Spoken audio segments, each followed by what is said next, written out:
Lars is a young boy who likes to play with his dog. He often plays fetch with his dog.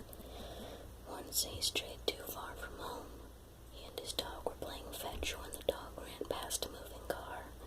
The car ran his dog over.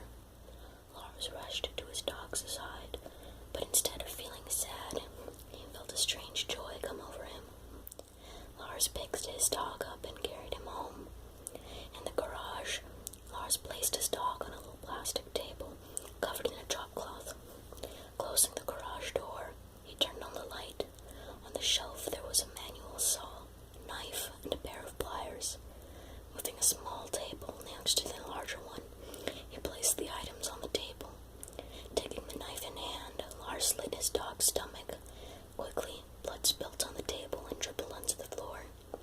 Placing the blade on the table, Lars took his dog's stomach in hand. He tossed it from hand to hand, feeling it. The stomach was still full. Lars placed the stomach on the table and removed the dog's intestines. He wrapped the fleshy rope around his hand. He observed it was the small intestine and stretched it, layering it over itself a few times. Eventually, the intestine was so taut it snapped, splashing blood on his face. Lars giggled and put the intestine aside. He searched further, removed the large intestine.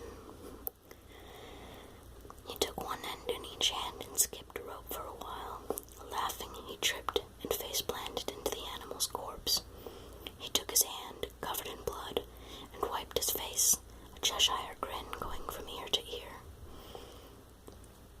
He set the other intestine down and picked up the saw. Choosing the left front leg, he began to hack away at the meat. Getting down to the bone, he started to saw. It was a horrible noise to most, but to him it was a beautiful music. Removing the limb, he set the saw down and took the knife yet again. He proceeded to strip the leg of its skin and muscle until it was only flesh and bone. Setting the leg down and wrapping it in paper, he reached for the pliers. They fell and made a huge ruckus. "Lars, are you okay?" his mother called from the other room. She began to walk down the hall to where the garage was affixed to the main building. "Yes, Mom, I'm fine," Lars shouted out. He heard the doorknob turn and ran for the side of the shelf where there was a sledgehammer.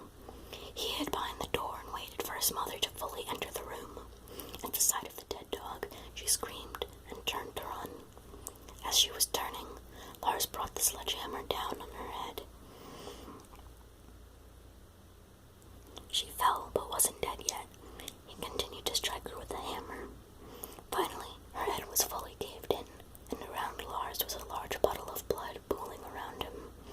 Giggling wildly, Lars stumbled up the stairs and into the living room, dragging the hammer behind him. Turning to the stairs going upwards, he heard his sister playing music. He swung the hammer over his shoulder and slowly walking up the stairs.